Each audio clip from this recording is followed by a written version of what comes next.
Good evening, ladies and gentlemen, viewers and listeners. We come to you once again this evening with the second contest of the first round of the Kwame Nkrumah International Debate Competition. We are live on Facebook and we are also broadcasting on the radio. My name is Yapoma Inieje and I will be your coordinator for this evening. And I'm not alone, I'm coordinating with Nana Kwame appear in Kamsa. The Kwame Nkrumah International Debate Competition has been in existence for the past 5 years.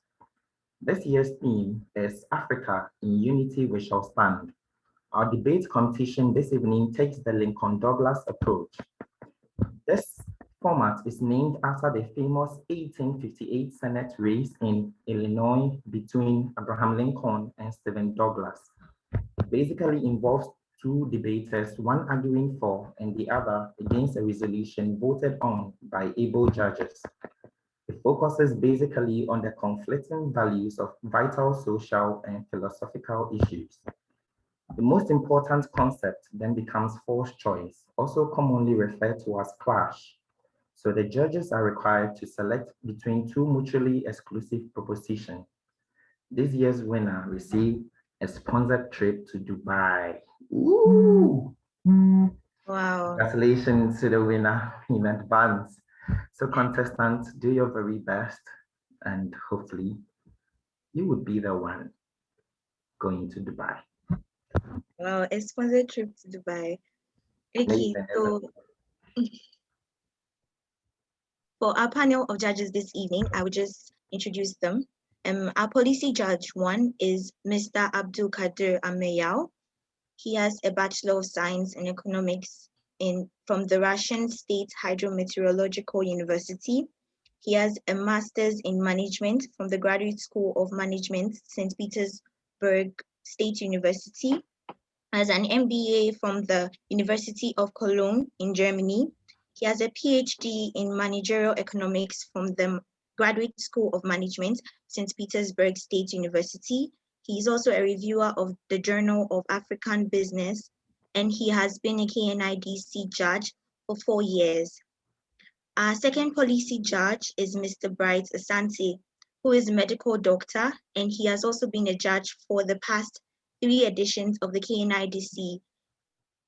He was also a General Secretary for NUCS Russia for the 2015-2016 academic year, and he also happens to be a past winner of the KNIDC.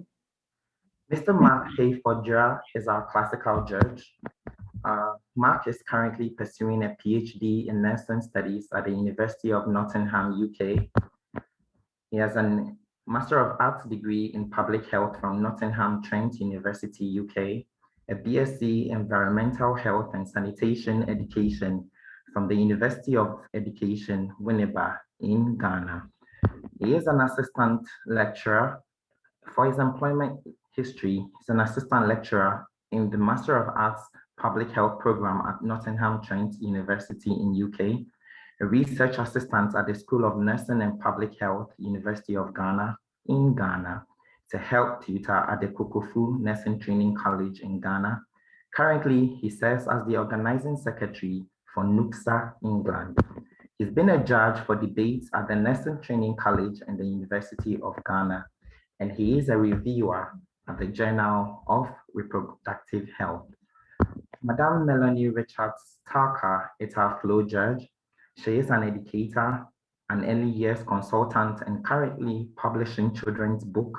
She is currently based in UK and has worked in the UAE, training teachers and as the head of early years schools.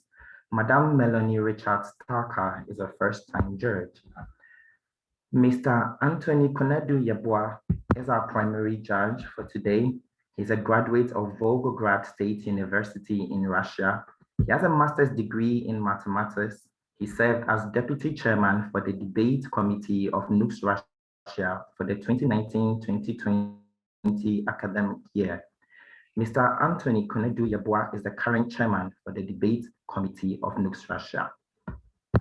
From the introductions that have been given so far, I'm sure you can tell that our judges are very well-established people, and as such, I know that they're probably very busy.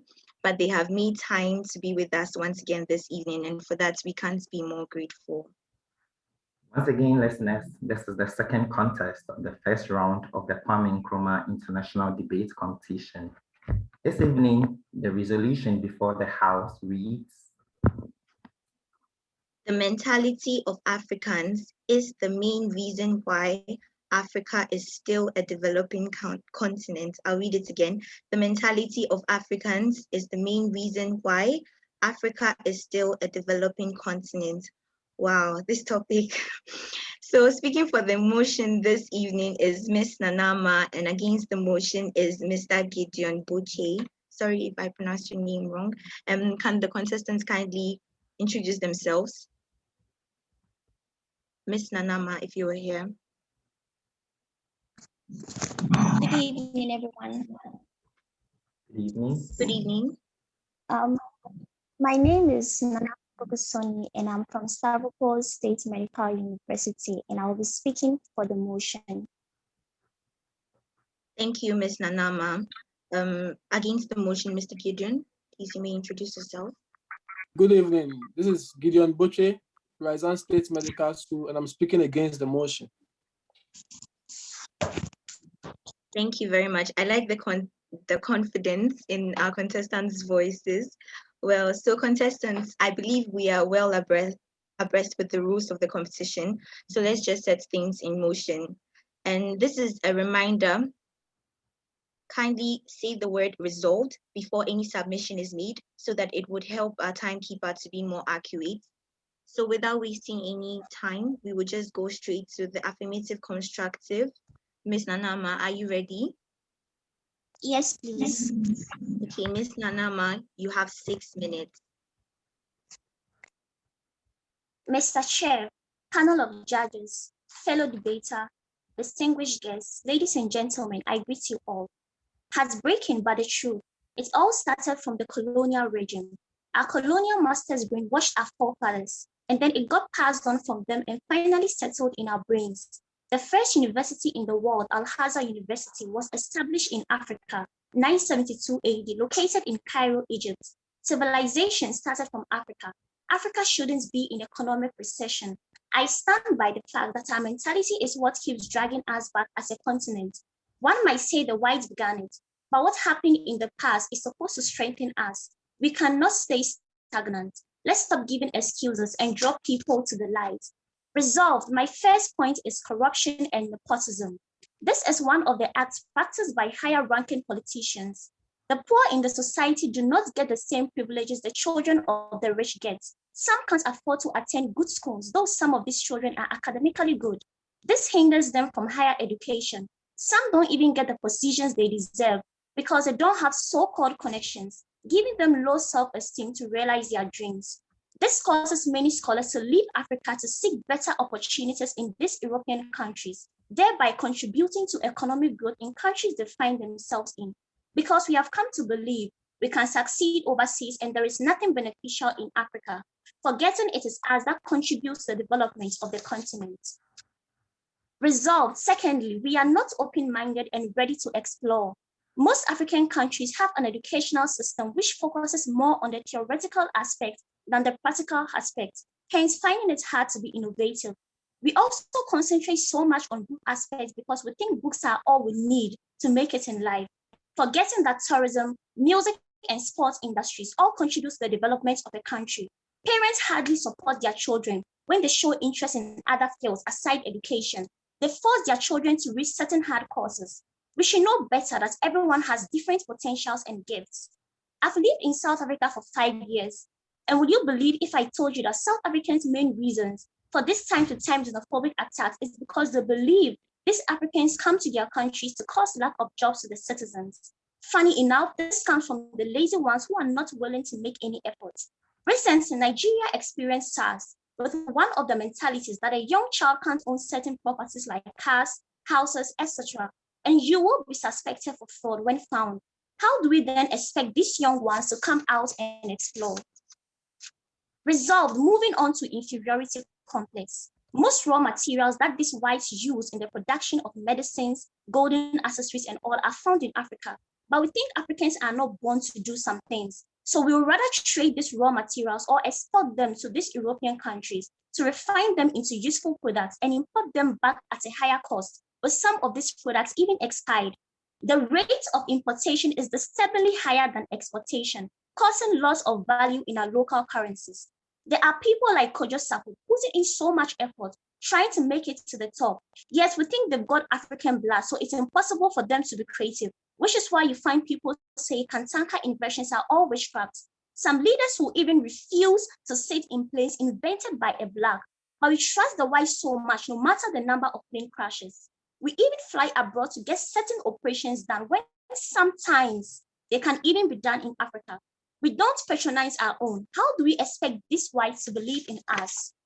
Resolve, obsession, and greediness of political parties is my next point. In most African countries, new government do not continue the works or projects of previous governments from other parties with the mentality that the opposition party will be praised for the work completed, forgetting that these ignored projects are funded by state resources, causing financial loss to the country. In cases where a party that did not win the presidential candidate managed to have their MPs take majority seats in the parliament house, jubilate so much because they feel the power to boycott any good proposals or suggestions made by their opposition party lies in their hands. It's sad because they put their selfish interests before the needs of the country. Resultantly, religion and superstition. We are so blinded to the extent that we think we don't need to put in any effort and riches will just fly from above. We will spend more time in church waiting for a miracle instead of going around to submit the CVs or look for job openings. Some churches run services from Monday till Friday, always urging their members to be present. This has shifted the focus of many people indirectly, making them unproductive. We don't even want to take certain risks because our minds are filled with, what if the witches try to kill us when they see we are succeeding? What if this? What if that? And trust me, we are going nowhere with this mentality. Mr. Chair, in view of this argument put before you, you have no alternative than to support the motion that the mentality of Africans is the main reason why Africa is still a developing continent. Thank you very much.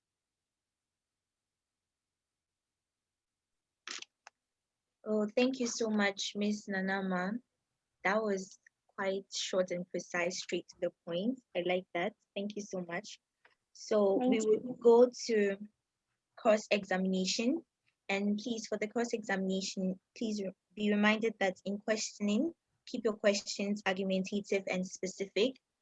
If it will be preferably a yes or no question. And in answering, to keep your answers short and very specific. And also, let's try not to interrupt each other during the questioning and the answering. And you can decide not to answer questions if you deem them irrelevant to your arguments. So you have 3 minutes, Mr. Gideon, for the cross-examination. Mr. Chairman, panel of judges, most accurate timekeeper, fellow co-debater, everybody listening to this, all protocols observed. The motion before us is the mentality of Africans is the main reason why Africa is still a developing continent. I am GIDEON BOTCHEY, speaker from Ryazan State, and I am strongly against the motion.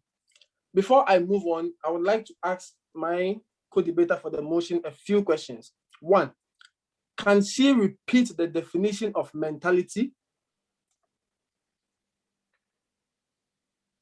Hello.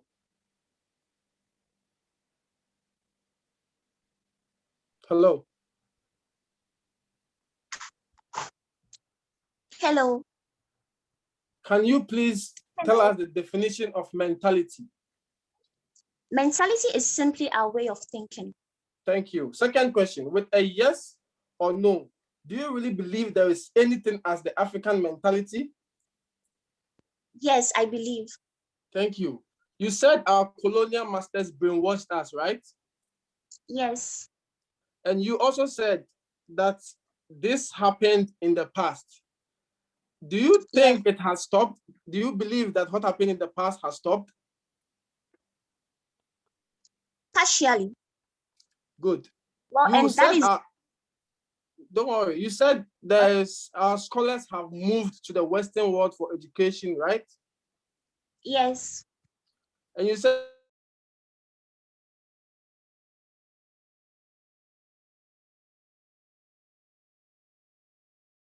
you were not attentive. Very well. Do you know that Kwame Kantanker's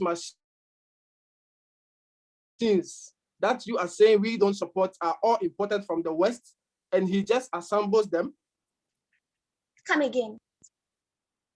Do you know that Mr. Kwame Kantanker, the machines, the cars he makes are all imported from the West? The parts are imported from the West and just assembled in Ghana? Yes, but it is made by him. He assembles them, he does not make them. Thank you. Mr. Chairman, resolved.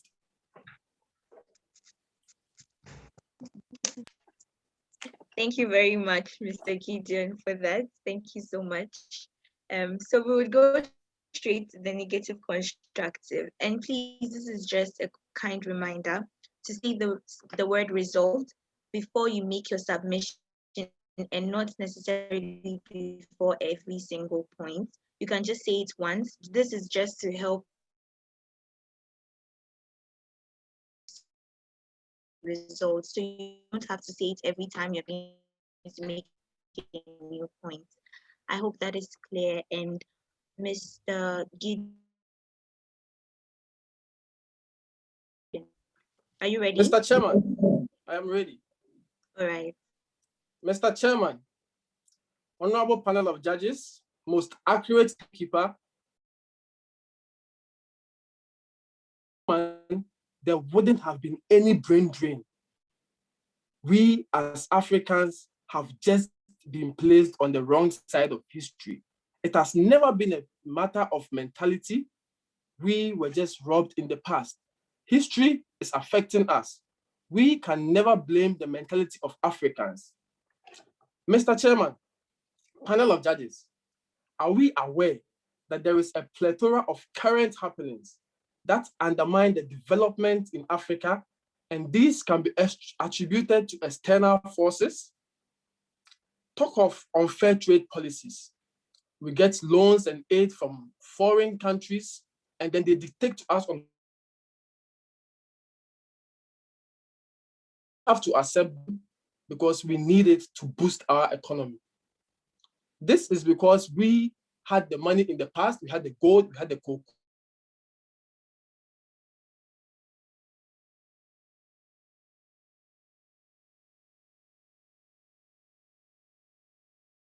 Let me repeat that we as Africans have just been placed on the wrong side of history. Mr. Chairman, there are many reasons for Africa's underdevelopment that can be erroneously ascribed to mentality, but are actually due to realities of the world today. Look at the emigration of brilliant young Africans because of the perception of a better life in Europe. One may argue, as my co-debater for the motion did, that this is a result of mentality, but no, never. It is the reality. It is what we have on the ground. There are more jobs in the Western side, easy access to education. Let me use myself as a case study, Mr. Chairman. I applied for medicine in Lagos, but couldn't get it, not because of my mentality, not because of the mentality of the education system in Ghana, but just because the facilities were not enough to accommodate me. That is why I traveled a long way from Ghana to Russia to have education. Mr. Chairman, it is not a matter of reality. It is not a matter of mentality, sorry. It is what we have on the ground. It is the same way someone from the USA, Mr. Chairman, can move to Africa to set up businesses because of cheaper taxation. It has never been a case of our mentality. It is the reality. It is what we are being faced with.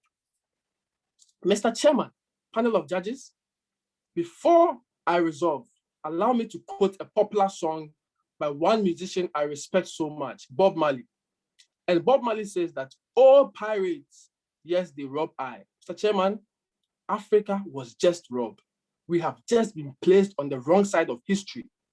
He continues to say that sold I to the merchant ships, our able African young men and women, our sisters, our mothers, our parents were sold back then. Don't you think if we had everything intact by then, we would have all been in the race together? Mr. Chairman, Bob Marley continues to say that emancipate yourself from mental slavery because none but ourselves can free our minds. Mr. Chairman, none but ourselves can free our minds from the idea that the mentality of Africans is the reason why Africa is still a developing continent. Mr. Chairman, honorable panel of judges, people of Africa, I respect Dr. Kwame Nkrumah's ideology so much. And there is a quote he exhaustively used, but never got tired of. He said, freedom is not something that one people can bestow on another as a gift. They claim it as their own, and none can keep it from them. Dr. Kwame Nkrumah, Mr. Chairman, has always reminded the colonialists that Africans were not asking for a favor, but for something that is rightfully theirs, freedom.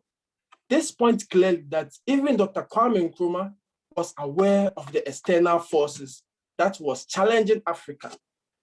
Mr. Chairman, is it not obvious now that it has never been our mentality that we as Africans wake up each day for the total liberation of the African continent from external forces, not from our mentality as a continent? Are we going to ignore the fight of our forefathers and blame our backwardness on our mentality? My walls, Mr. Chairman, are lifted up whenever I hear the name of Africa. Mr. Chairman, I am not one to make claims without evidence. So I'll ask my co-debater for the motion to read Confessions of an Economic Hitman when she's free, to know what has been Africa's problem. Also, she can check on Spot on YouTube to know why Africa is still a developing country. It has never been our mentality, Mr. Chairman. Mr. Chairman, if you read Confessions of an Economic Hitman, it will tell you how the West has nefariously and globally grabbed power from us. Mr. Chairman, before I end my case, I am very sad and disheartened that my co-debater for the motion believes that our mentality is the main reason why Africa is still a developing continent. I am saddened, very saddened, and I resolve. Thank you. Thank you, Mr. Gideon BOTCHEY, for that wonderful presentation. So we will just go straight into the cross-examination. Now, to the affirmative, you can cross-examine him for 3 minutes. Ms. Nanama, are you ready?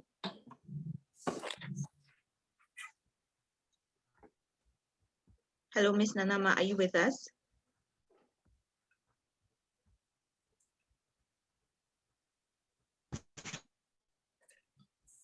All right. I'm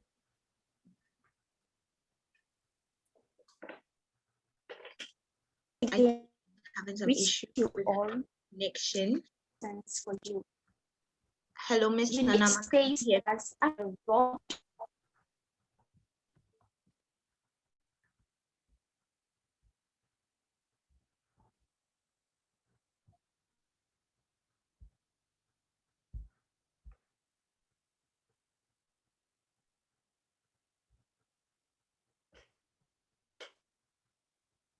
Hello.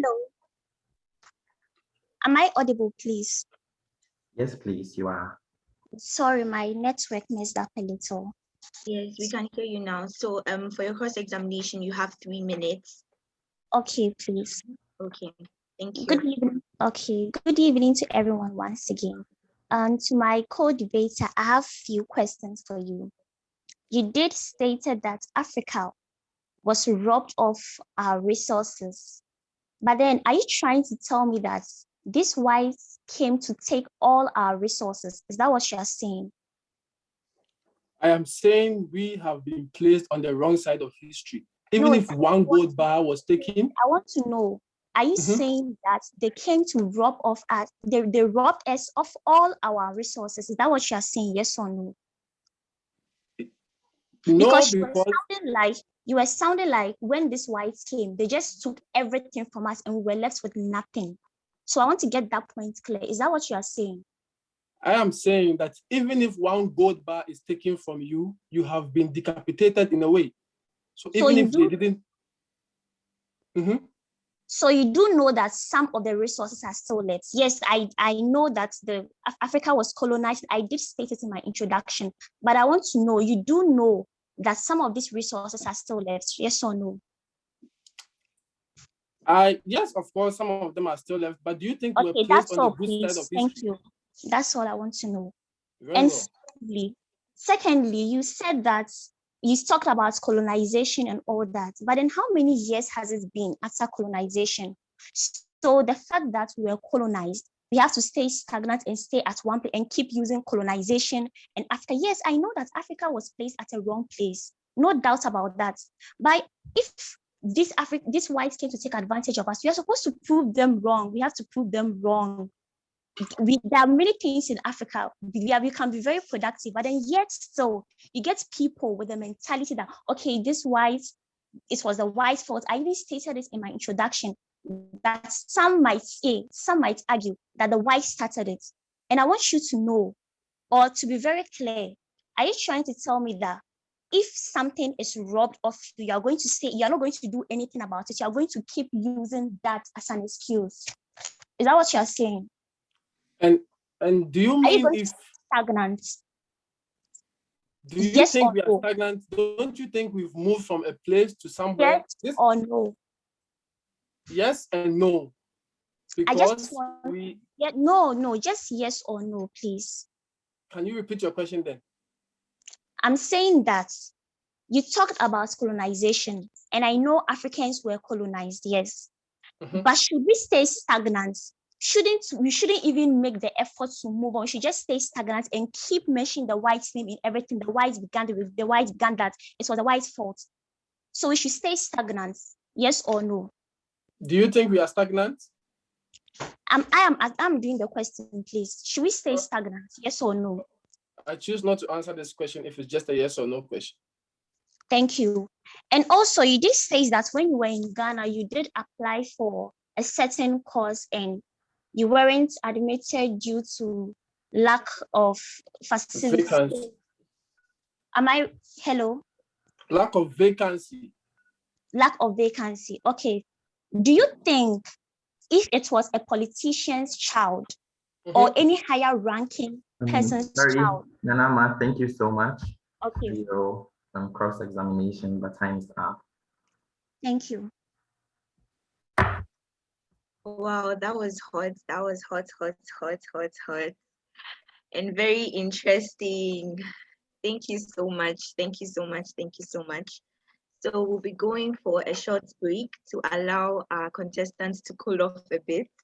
And during this break, please kindly send messages to the Facebook page at Nooks Russia.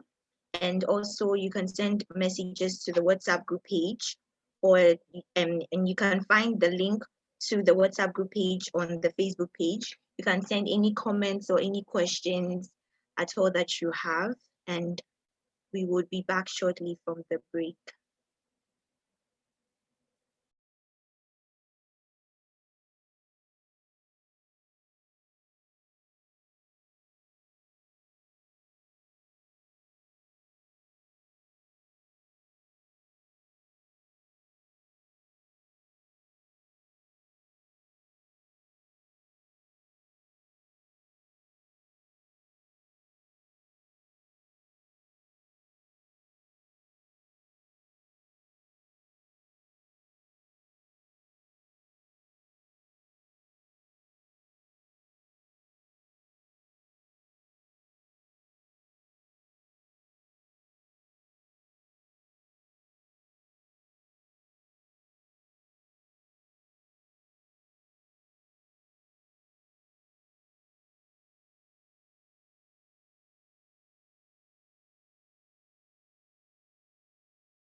All right, so before we go back on air, our contestants, are you here? Miss Nanama and Mr. Gideon BOTCHEY. Yeah, I'm here. Right. Are you ready? Yeah, I'm very ready. Okay, Miss Nanama, are you here?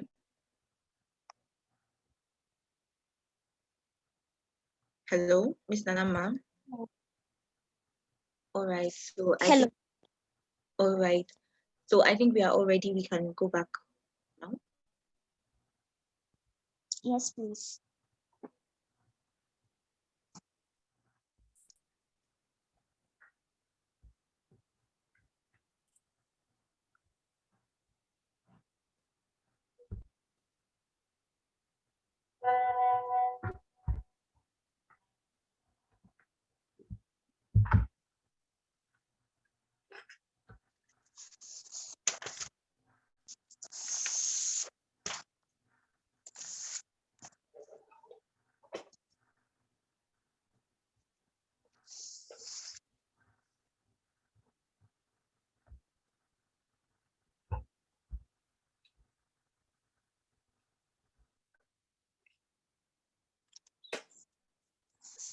All right, listeners, welcome back from the break. This is the second contest of the first round of the Kwame Nkrumah International Debate Competition. This evening, the resolution before the House reads,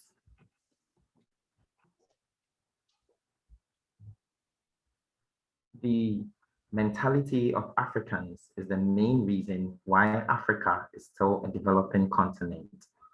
For the motion, we have Ms. Nanama, and against the motion, Mr. GIDEON BOTCHEY. We'll move straight to the rebuttals. Ms. Nanama, the affirmative rebuttal, you have exactly 4 minutes. Kindly go ahead with your submission, and your time starts now. Okay, thank you, Mr. Chair. I greet you all once again, honorable judges and respected listeners. So, the whites do dictate on us how to use this product, as said by my opponent, because we do run to them for little things that we can learn how to make ourselves. Why won't they take advantage of us? Yes, they exploited our goods, but are we still going to keep staying under their care? Like I said, how many years after colonization are we going to stay at one place and not decide to do anything about it? Yes, I know there are not enough facilities sometimes. There is lack of facilities, but then that's because due to the mismanagement, and it all boils down to our mentality. Some of these citizens think that when something is being destroyed in maybe the workplaces, the government is going to fix it. So they don't even take care of some of these facilities, and it will get spoiled, and the government will use the same money that could be used on better things to fix these facilities. And sometimes also these governments do take advantage of their powers because they think it all comes down to the mentality, because they think that they have the power to use the money anyhow. They are going to use the money on themselves instead of catering for the citizens and for things needed. And also, there is something like African mentality, as stated by my opponent, because we run to them for little things. They've seen that we don't want to learn. We are not ready to learn. We don't want to do anything. So of course, the whites are going to keep dictating to us, and they're going to be taking advantage of us. I mean, since there are no resources or factories in Africa for now, sometimes the leaders are not even willing. The leaders can, but most of the leaders are not willing to do anything. The whites were able to come to Africa to exploit our goods, take it back to their countries and develop it. Why can't we also go to these European countries, learn some of the things, come back to our countries and apply? We can do that. You can't tell me it's not mentality. Why are our markets flooded with China goods if we believe in our own? I mean, a black will even invent something, or a black will even produce something, and we will still go back. For example, something like paracetamol. We have the Ghana paracetamol and we have the UK paracetamol. And most people go for the UK paracetamol because they believe that the Ghana paracetamol isn't good enough. I mean, even the best medications in the world will still not work on everybody because we all have different systems. We don't believe in our own. our mentality is killing us. There are organizations like UNICEF and all trying to help Africa. But then let me use a teacher and a student as an example. If a teacher is willing to teach a student and the student's mind doesn't want to pick up, the student's mentality is still stuck at one place, no matter what the teacher does, the student is still not going to learn. And in this case, even those, the African leaders, some of these organizations are trying to help us. We are relaxed because of our mentality, because we think, oh, I mean, the whites are there, so we can still go back to them after all. They can still provide this after all. How is that going to help? People do qualify for certain courses in the university, but they will not pick you. They will tell you no vacancies, but it's a lie because they are waiting for you to come and pay a bribe. It all boils down to the mentality. They think they have the power to take advantage of us, to sabotage us. But should a leader's child or a higher ranking, but should a leader's child or someone with a higher position come to the university or anywhere, though even if there is no vacancy will be provided immediately. Why? Why should this be so? Why should our leaders do this? And it all boils down to the nepotism and corruption, and everything starts from our mentality. Right. Thank you very much, Nanama. Thank you so much for your rebuttal. We'll move straight to the negative rebuttal. Mr. Gideon BOTCHEY, you have 6 minutes. Kindly go ahead with your final submission. Mr. Chairman, our co-debater for the motion said that our colonial masters brainwashed us. If this brainwashing so worked, then how did people like Kwame, Dr. Kwame Nkrumah and leaders of Africa help us fight back? Look at the change now. Has she forgotten about the fight we put up? Where was this brainwashing when that fight started? Mr. Chairman, she made mention that this happened in the past. Does she really believe these external forces have stopped? Doesn't she know that currently our minerals are still being exploited? If she listened to news very well, she will know that Galamsey is still being operated by a lot of Chinese. Mr. Chairman, my co-debater for the motion mentions corruption and nepotism in Africa. That I find very funny because corruption and nepotism is not only in Africa.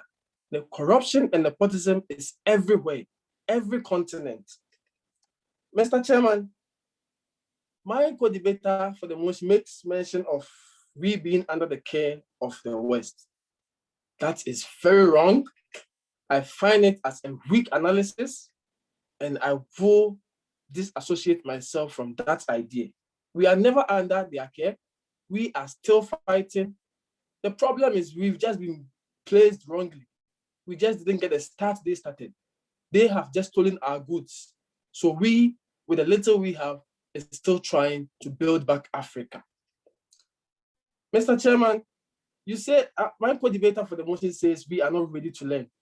I have friends who, as of now, are still learning how to make shoes. I'm learning how to make a lot of products. So what does she mean by we are not ready to learn? Mr. Chairman, she makes mention of we Africans importing a lot of things from China. That is very funny because these countries also import stuff from us. It has never been a mentality, Mr. Chairman. I think the problem with my co-debater is she doesn't really understand the difference between mentality and reality. The reality is there are some items that we do not have or some facilities that we do not have that we take from them. Same way they also take some things from us currently. Mr. Chairman, my co-debater defined mentality as a way of thinking of a group of people. That was an incomplete definition. I would define it as a way of thinking of a group of people and their capacity for intelligent thoughts.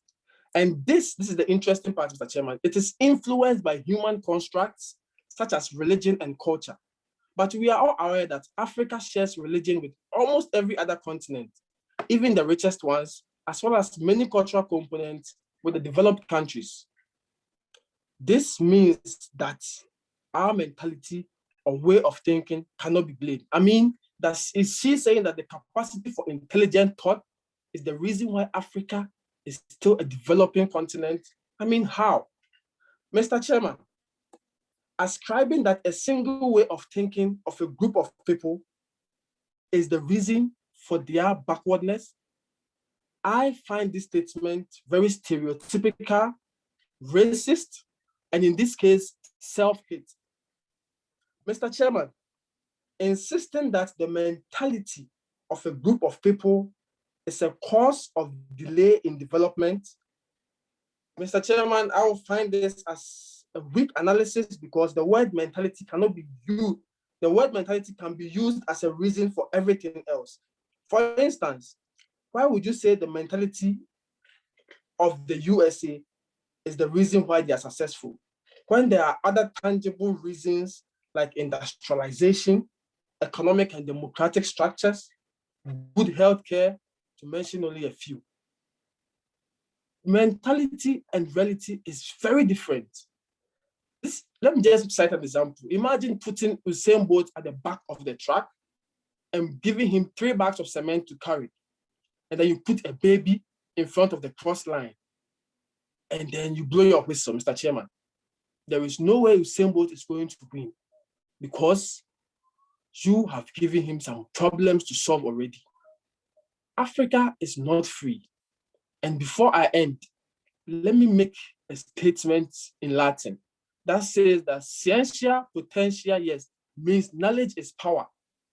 Mr. Chairman, before I finally resolve, I want all of us to know that Africa is a developing continent and our mentality is not the reason why we are still backwards. It has never been our mentality and it will never be, because we have strong, intelligent Africans that are putting in enough work to put us on top of the map. If anyone makes an assertion, and if the person is African, makes such assertions, it saddens me a lot. Mr. Chairman, I would like to end here. Thank you. All right, thank you so much for your rebuttal, Mr. Gideon BOTCHEY. We'll move on to our affirmative rejoinder, Ms. Nanama. You have 3 minutes to finally seal your argument. You may proceed, please.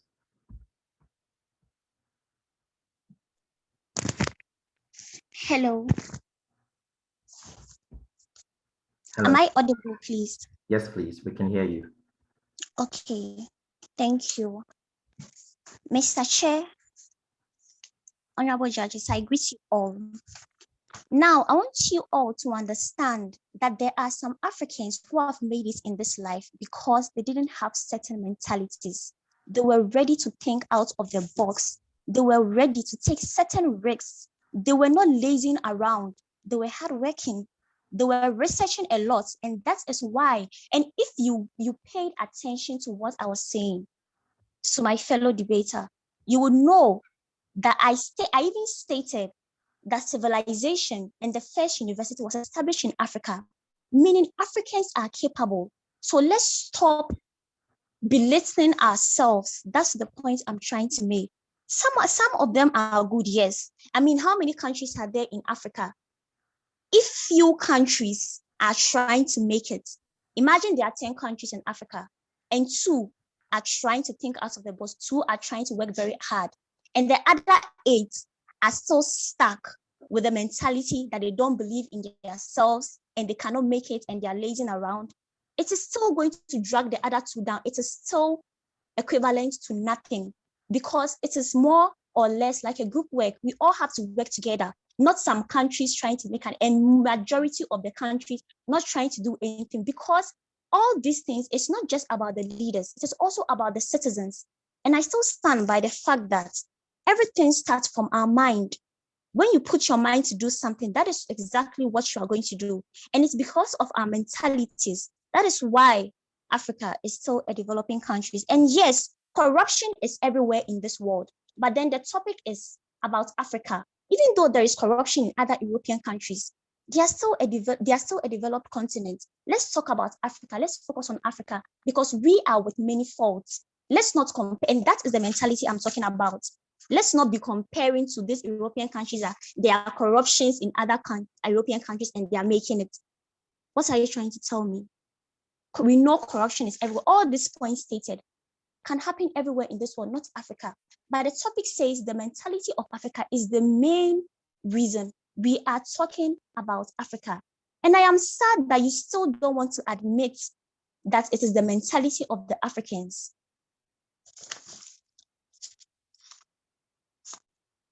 And also, these whites, for example, let me state something.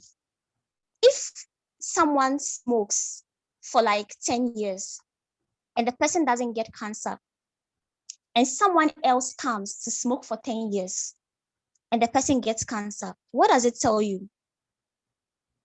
We are all not the same. The fact that this corruption and other things are happening in other European countries and it is not affecting them much doesn't mean that we should also do it. It is affecting us. Nkrumah. Thank you. Thank you so much for the final statements in sealing your argument. Our dear listeners, this brings us to the end of the second contest of the first round of the competition. We'll again go on a short break. When we come back, our judges will give us their results. Both contestants came out strong this evening. Everyone can't wait to hear what our judges have for us. Don't go anywhere, stay tuned. We'll be right back.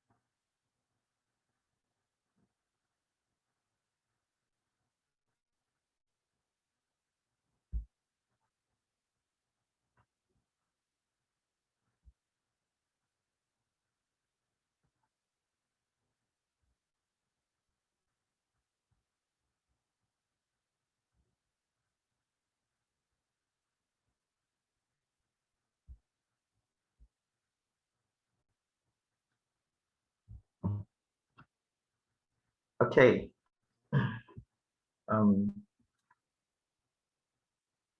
Yeah, if I may ask, how do you find this contest between Miss Nanama and Mr. Gideon BOTCHEY? Honestly, I really don't know what to feel like. I just like the confidence level that our contestants were given, and everyone came prepared and they were so convincing. I can't even choose a side. Like, I know, of course, coming to this debate, I read the topic and then I was like, maybe I'm probably against the motion, but now I don't know. Like, I really don't know. Like, how did you find it? For me, honestly, with the whole resolution on board, if I had a choice, I'd definitely go for the motion. But in terms of to our two contestants, they came out so strongly and they were amazing in their delivery. And I just want to ask them some few questions. Please, are you here, our contestants? Mr. Yeah. Gideon? Yes. Okay, let's start with Mr. Gideon BOTCHEY. How are your preparations towards this competition? Well, the topic is an easy one. So I just did some research and readings on our history. And I just had to prove to my co-debater for the motion that it is very wrong to make an assertion that our mentality is the reason why Africa is still a developing continent. Wonderful, wonderful. May I ask this same question to Ms. Nanama? I'm sorry, sir. Please, can you come with the question again? How were your preparations towards this competition? Well, I had to do a lot of reading and a lot of research, and because I wanted to be sure of my facts. And upon the research, and I came to the conclusion, and to the fact that it is our mentality. Amazing assertions. Thank you so much. Another question to Mr. Gideon BOTCHEY. Sincerely, do you think you would have probably done a lot better if you were the proponent? I don't think I would have done better because I always stand for the truth. The truth is why I'm here today. Thank you. Okay, thank you so much. Guys, currently we are off air, but then our dear listeners would want to hear you answer some of these questions. So as soon as we're back on air, we would ask you again so you can repeat your answers with your preparations, and then if you would have probably done a lot better should you have had your opponent's motion. Thank you.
All right, thank you very much.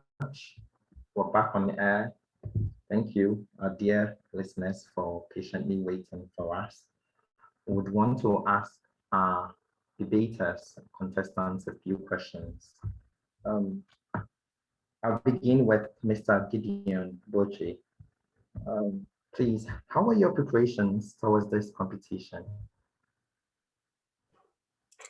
It was very fantastic. I did a lot of history read-ups. I came across a saying that says, don't forget the ancient landmarks. We can't move on without paying attention to the effects of our history. And that is why I have been standing by the point that it's our history that has been affecting us and not because of our mentality. And I think we need to move away from the idea of African mentality, African time, because trust me, there's nothing like that. Thank you. All right, thank you very much. I'll ask the same question to Ms. Nanama. How are your preparations towards this competition? Hello. Hello, Nanama, we can hear you. Okay. So like I said, I did more research on my point, and I came to realize that most Africans take certain things for granted, and the things we take for granted are the very things that affect us the most. So as I did more research, and I realized that everything was just about our mentality. And I want to let you all know that the whites are no different from us. We just have to target the powerhouse, which is the mind, and we will go far. Whether this nation prospers or not depends on the character of the leaders and the citizens. So I still stand by the fact that it is our mentality. That is why Africa is still a developing continent. Thank you. All right, thank you very much. One last question to each of you. Mr. Gideon BOTCHEY, sincerely and in all honesty, do you think you could have probably done a lot better were you the proponent? Honestly, if I was speaking for this motion, I would have done very bad because I always want to stand for the truth. And this is the truth. The truth is our mentality is not the main reason why Africa is still a developing country. Mentality cannot be ascribed to a certain group of people alone. Thank you. All right, thank you so much, Mr. Gideon BOTCHEY. This is such confidence. It's It's a motion you utterly believe in and which you got. Thank you so much for your statements. Ms. Nanama, let me ask you the same question. In all sincerity and honesty, do you think you could have probably done a lot better if you were the opponent to this resolution? I'm afraid I would have deviated because, hello, Hello, we can hear you, Nanama. I'm afraid I would have deviated because I still stand by the truth that it is our mentality. I'm not here to do any cover up. Besides, this is not an emotional debate. We are here to lay down facts. Let's call a spade a spade. Thank you. All right, thank you so much, Nanama, for your statements. We're so grateful to the both of you for coming out today. Over to you. Yeah. We'll call a spade a spade. I like that. I like that. It seems our contestants are sticking to their guns and they both believe that they're on the right side of this debate. So we will go to our judges for the results and then we will see how they fared. So for our policy judge one, Mr. Abdul Kadir Amayal, please, you may deliver now. All right. Thank you very much. And I want to thank our listeners for actually joining today. Also, very, very good debate. I really, really liked it. Let me start with Nanama, which is our affirmative.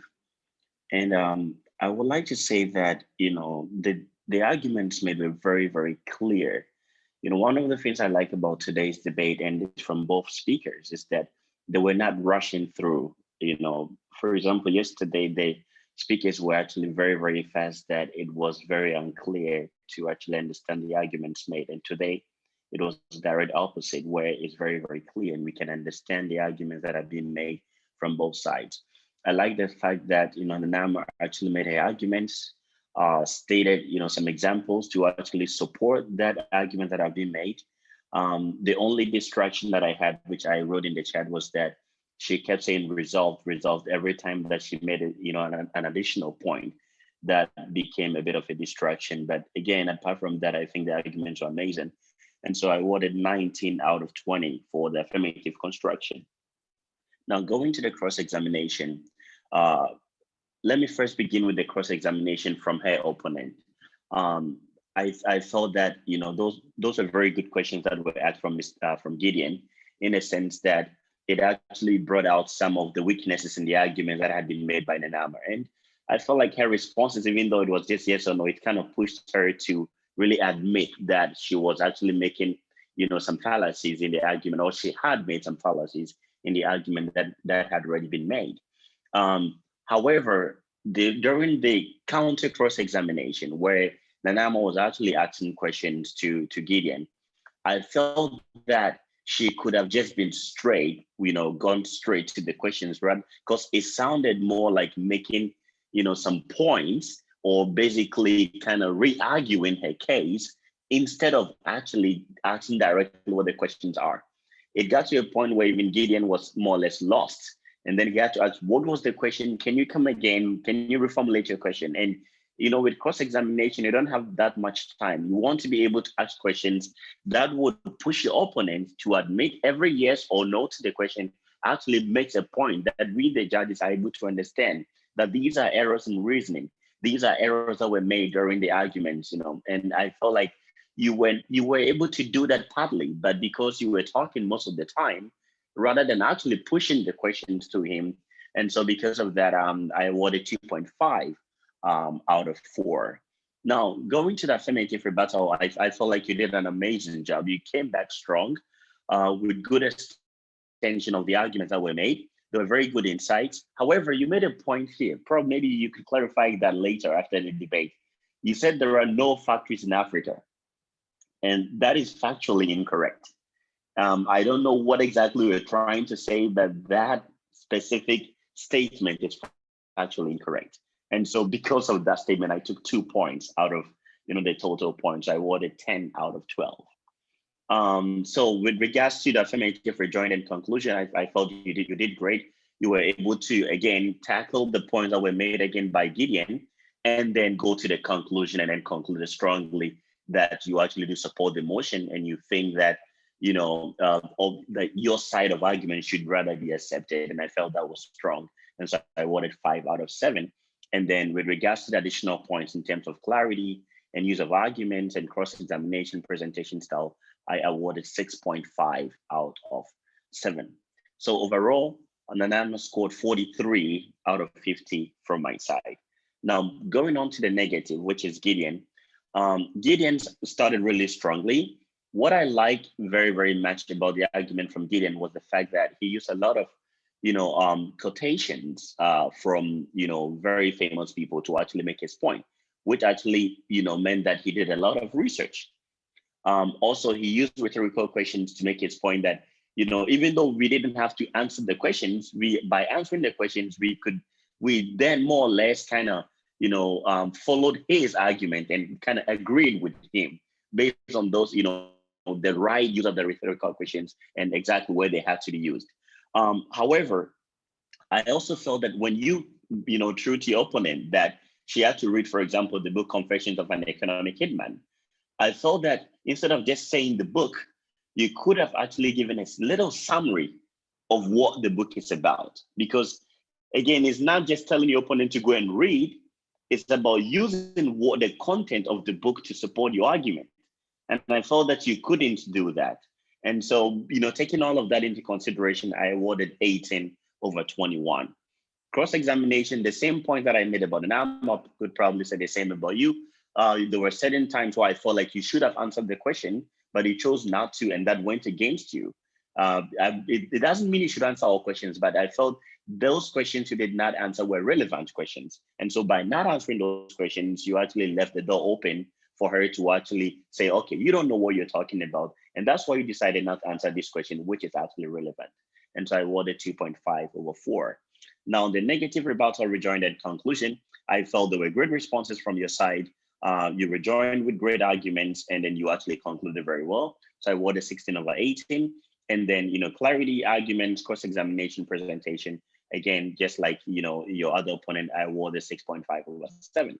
And so from my side, Gideon also had 43 over 50. I thought both contestants did well, and to me, it is a tie. But let's hear from the other judges if they think the same. Thank you. Thank you so much, Policy Judge 1. So we would hear from our Policy Judge 2, Mr. Bright Santi. All right. A very good evening to you all and our cherished listeners, our contestants, and the other judges on this platform. I would begin by saying today's debate has really brought some of the issues that we do face, and it has really been an intellectual discourse, which I so much learned a lot from. Most of the points I jotted down has already been made by Mr. Abdul, our Policy Judge 1, and without wasting much time, I'll go directly into the points that are awarded today. So for the affirmative, that's Ms. Nanama. When it came to the main construction, the affirmative construction, I do believe she raised a lot of points as to why she thinks that the mentality of Africans is the main reason why Africa is still a developing continent. And due to that, she was able to expatiate, bringing examples, and then elaborate on why she thinks that. And due to that, I gave her 18 out of 20. When it came to her cross-examination, out of 4, when it came to her answering the questions, I think she did quite well.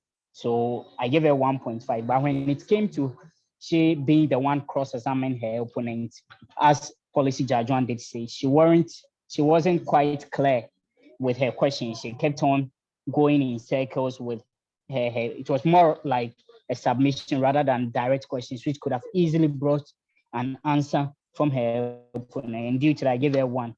So for the cross-examination, I gave her 2.5 out of 4. When it came to the first affirmative rebuttal, she came in strongly. She was able to rebut most of the things that her opponent did raise. And I really liked the way she went about it. And due to that, I gave her 10 out of 12. When it came to the second affirmative rebuttal, that's her conclusion. That one also was quite perfect, was quite great. So I give her 5 out of 7. When it came to the additional scoring, that is for organization and clarity, she was very audible. She went about it in a manner or a pace that we could hear her audibly. So I give her 2 out of 2. The use of arguments was on point. Everything was quite good. I give her 1 out of 1. When it came to the use of cross-examination and then rebuttals, I had no problem with that. I also give her 1 out of 1. The presentation style, which carried 3 marks, I just deducted a mark and gave her 2 out of 3. So for the additional scoring, she had 6 out of 7 when it came to that part. So adding the 6 to the 35.5, she had 41.5 over 50. That's for the affirmative. That's Miss Nanama. Yeah, she's the affirmative. When it came to the negative, that's Mr. BOTCHEY. Personally, I do not agree with this motion. In a way, I kind of, in a way, do side with Mr. BOTCHEY when it came to the construction, when it came to the topic. So I was expecting so much from him. So when it came to the negative construction, I had a problem with him, not a problem. I had a problem with his submission that he limited his argument on just 1 point. About 80% of his submission was based on slavery, what our colonial masters took from us, which I felt that he has so many points. You could have made that your central point, but go on to other points. If the topic is the mentality of Africans is the main reason why Africa is still a developing continent. If you think that is not the main reason, what are the reasons? Not just one reason. There are so many reasons that he could have really bring out in order to be able to defeat her opponent. But he just kept on talking about colonial masters, what they took from us, what they took from us, what they took. That point has already been made and fairly established. Move on to other points. Give us other points that you think. And I feel there were so many points. You can talk about lack of strong and unstable institutions, corruption, abuse of power, irresponsible citizens, political instability. When you have, you can count so many African countries that have not been able to develop to a certain stage that they are supposed to, due to political instability, due to wars, Congo, Sudan, you can name all these things. So all these things are reasons why we have not been able to develop as a continent that to an appreciable level that we are supposed to be. But you just kept on and limited yourself. And due to that limitation, it was quite difficult for me to award you quite a huge chunk of the marks. So I gave you 16 out of 20. And I think that was the place where you lost most marks for me. When it came to cross-examination, you did fantastic. You did well, just like your opponent. So I gave 2.5. Your questions were on point and your answering to was quite okay. So I gave you 2.5 out of 4. When it came to your negative rebuttal, you did well. You were able to rebut most of the things that your opponent did say. And that side, you got a huge chunk of the marks from me. So I gave you 16 out of 18. So adding these points that I've made, you had 34.5 out of 43 for that aspect. When it came to the additional scoring for organization and clarity, I gave you 2, just like your opponent. Use of argument 1, just like your opponent. Cross-examination and rebuttals 1. And then presentation style, I give you 2 out of 3. So you also have 6. So summing these up, you had 40.5 out of 50. So your opponent just had a mark. And I think that it was mainly because you just decided to concentrate on the colonial things. And then, there were so many points you could have expatiated, you could have brought out in your negative reconstruction, but you failed to do that. And for me, that's why I deducted certain marks as I did. So congratulations to both contestants. They did fairly well for me compared to yesterday's contest. And then congratulations to whoever emerges the winner. Thank you, Madam Moderator, Mr. Moderator. Over to you. Thank you so much, Mr. Brighter-Sansi. So for our third judge, who is the classical judge, is Mr. Mark Hayford. Please, you may go ahead with your submission. Hello, can you hear me? Yes, sir, we can hear you. Okay, yes. I want to congratulate the 2 contestants for they've done amazing. For they all came prepared, and they all believed that their submissions we were going to get them the very ultimate prize that this competition is for. But then let me first start off with the affirmative straight away. With the affirmative, the contestant really made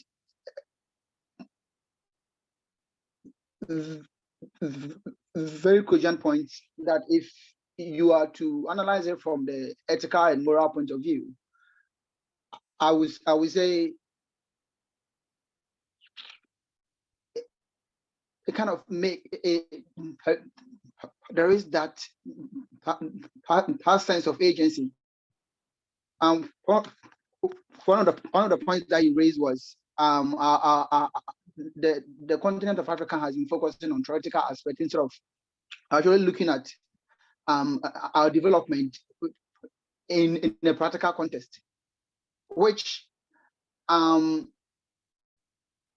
largely has been what has been going on in Africa. Yes, there has been a lot of development. Yes, there have been a lot of innovative way of doing things across all sectors.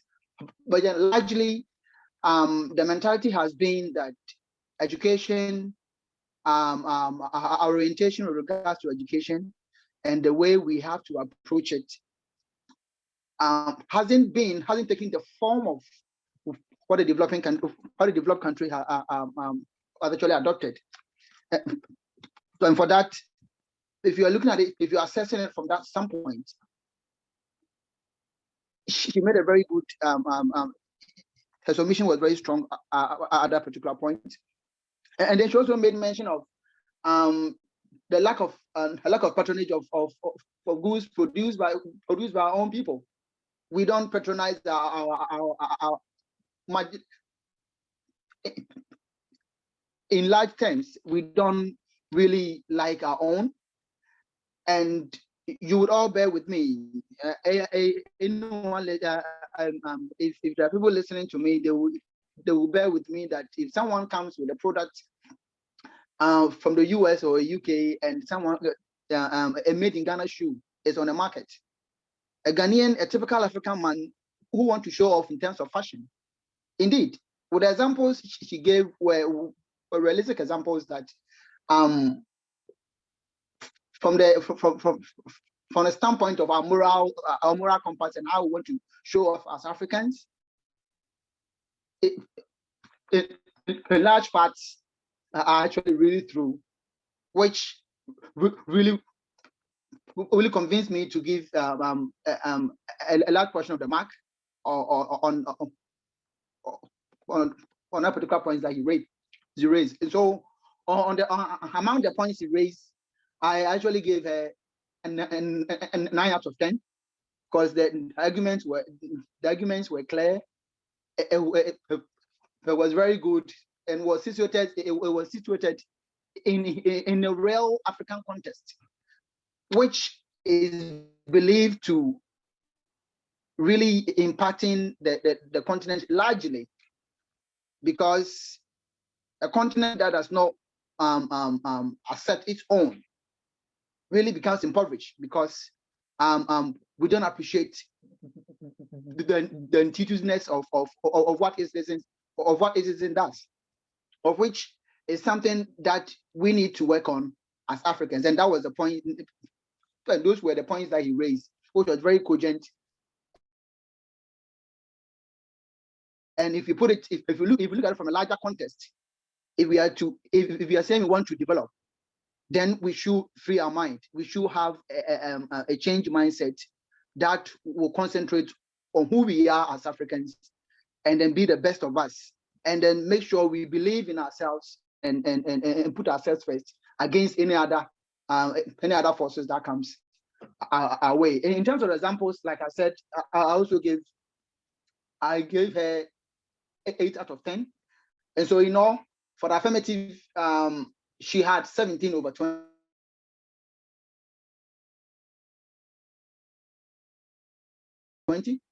And then when I come to my second actually made it really I've spoken about what I was going to talk about, the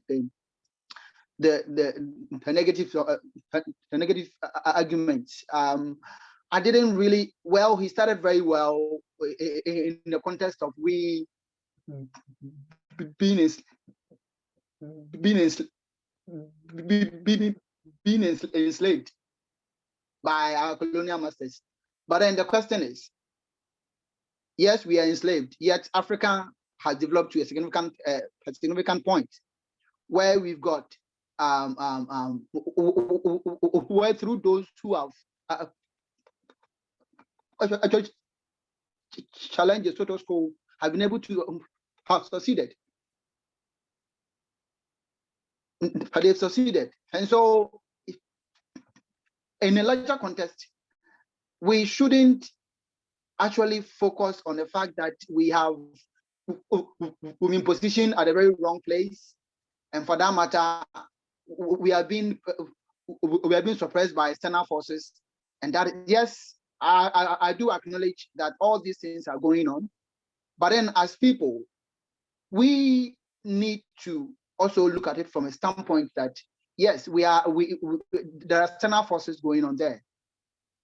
You all bear witness that a country called Rwanda is doing very well.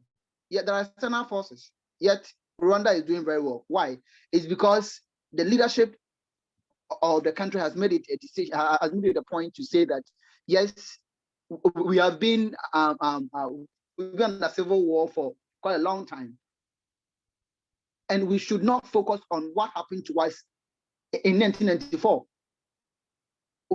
We are new Rwanda, and we can be the best of us if we put our minds to it. And so I think the argument for the negative, I didn't really like his submission, and the way he even explained was only concentrating on the historical aspect of it, and not using the quote to explain in large part why those Western powers' influence has shaped the way we even to this. Yes, although he mentioned some of the stuff that we have unfair trades and all that, but in the end, in a large part, we the Africans are the people who have to set our standards for ourselves. Because if you are saying we don't have a fair trades, and for that matter, the white man should come and take everything from us. What standards have you set? We've not set any standards. We are still complying to the old principles, the 70-30 principles that our predecessors followed. These were some of the things that you could have actually explained to say that, yes, there are external forces, but then those external forces are really repressing us, making the leaders feel that their information or their idea doesn't count on the table of discussion for a better trade deal. And so on that, yes, the presentation went well, but then I wasn't really impressed about the way he went about arguing the points and the support of the argument that, yes, you are against the motion. That it is not our mentality. But then it's not mentality that has made the continent poor. But then what else can you say if it is not our mentality? What has been the factors that have been the cause of a problem? Yes, you mentioned external forces, that is one, which was actually the only thing I can remember you said in the submission. Yeah, you did well in presenting the quotes from Bob Marley and all that, but I think you could have dealt with the issue in a much more in a focused way that would actually can be looked at in a broader sense, in terms of ethics, in terms of morals, and in terms of how those things are really shaping the continent, and then the players who have decided to push beyond the boundaries, like I mentioned, Rwandan government, the Rwandan leadership, who have actually made a point to push beyond the boundaries to say that yes, we are surprised, but then we are not going to sit down for us to be affected by the historic suppressions that took stage in the development of the continent. And so on that, I gave you 5 for each, which you had 10/20 for the submissions you made. And so in all, I will say that if I happen to be part of this particular debate, I will go for the affirmative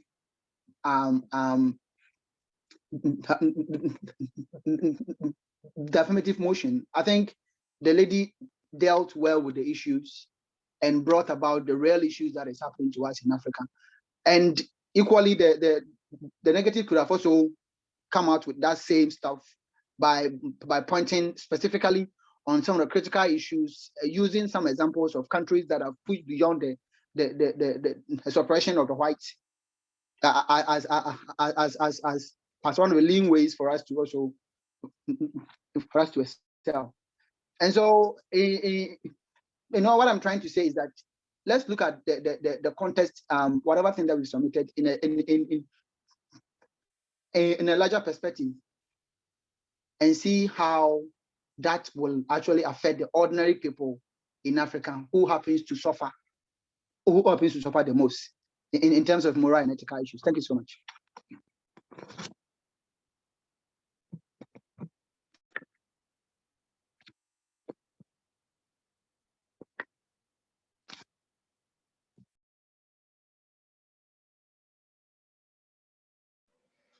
Thank you so much, Mr. Mark Hayford, for that, our classical judge. Thank you so much. So we will move on to our floor judge, our only lady judge for tonight, Miss Melanie Richard. Yes. Hello. Okay. Good evening, everybody. I thought that this was a really fantastic debate tonight. It was much easier to understand because they paced themselves really well. But I'm going to be quite brief because others have said everything. I came to the debate with an open mind, but overall, I favored Nana Ama. I gave her 9 out of 10. She has some sound arguments and they were well backed up with examples. And her presentation, it was extremely clear and succinct. Okay. Gideon, on the other hand, I felt that he had some really good arguments, but he didn't articulate them as well as he could have. Okay, and I think some of the other judges has mentioned that as well. So I gave him 8 out of 10 for his arguments. They were clear, but they were, there were arguments were there, but they were not always clear. And his supporting arguments, they were backed up with good, logical examples. He talked about Bob Marley, Nkrumah, and he had lots of things that he'd obviously researched. He hadn't put it together as clearly as I thought that he could have done. So in the end, because I came with an open mind, I was convinced with Nana's argument. I thought she did an absolute fantastic job. Okay, thank you. Hello? Yes, thank you so much for that sound judgment. Thank you so much. You're welcome. So our last judge, our primary judge, we'll be hearing from him, Mr. Anthony Konedu-Yeboah. Mr. Anthony Konedu-Yeboah. Yeah, thank you very much. And without wasting my time, I think my fellow judges have said it all. Yeah, sure. And I side with Bright for everything that he said. It was a very good contest, a nice contest. Both contestants did very well, extremely well. And I think this topic, I also decided whether that it was a negative topic or something that the person who was supposed to talk for the negative side could have done much better. Well, over him a little bit, because this topic was done like justice to it by the negative side. But in all, both of them did very well. And I think starting with it, I gave Nanama 8/10 because I think she tackled her construction, everything, overall submission was excellent. And I gave Gideon 7/10 because he also did justice to the topic, all right, but he limited himself talking about one side of the problem instead of him going on like talking about other problems that maybe as in the, how do you call it, the development of Africa or something, or making Africa, how do you call it, a stagnant something like in development. But he rather stick to one side of the problem and wasn't talking about any other thing, but just talking about one problem. So that made him score the 7/10. And I think overall it was a good contest, and yeah, we all loved it, and I loved it as well. So thank you for the great submission. Thank you for this contest. So over to you, presenters. All right, thank you so much. Thank you so much to our panel of judges for the sound judgments and the constructive criticisms. Thank you so much. I believe that our contestants have paid attention to all your comments and they will take them into account if and when they should have a next debate.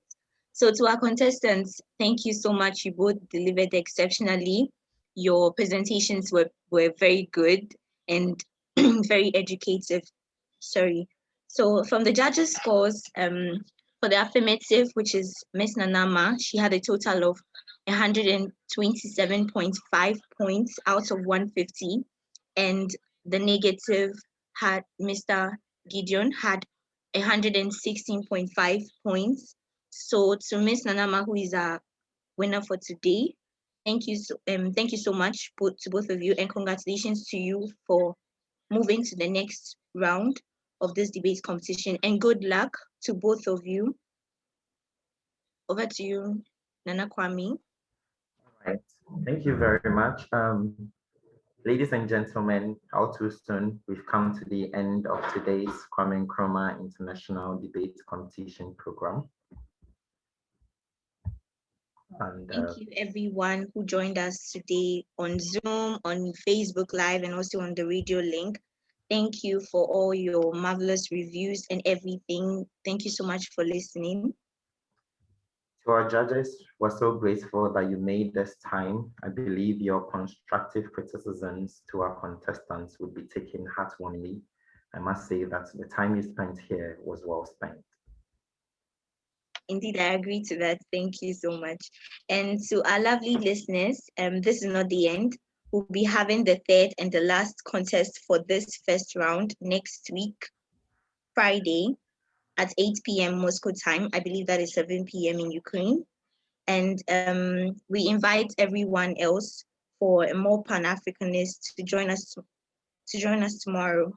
Well, so do well to join us as stated, and stay tuned. Have a good evening and God bless you all.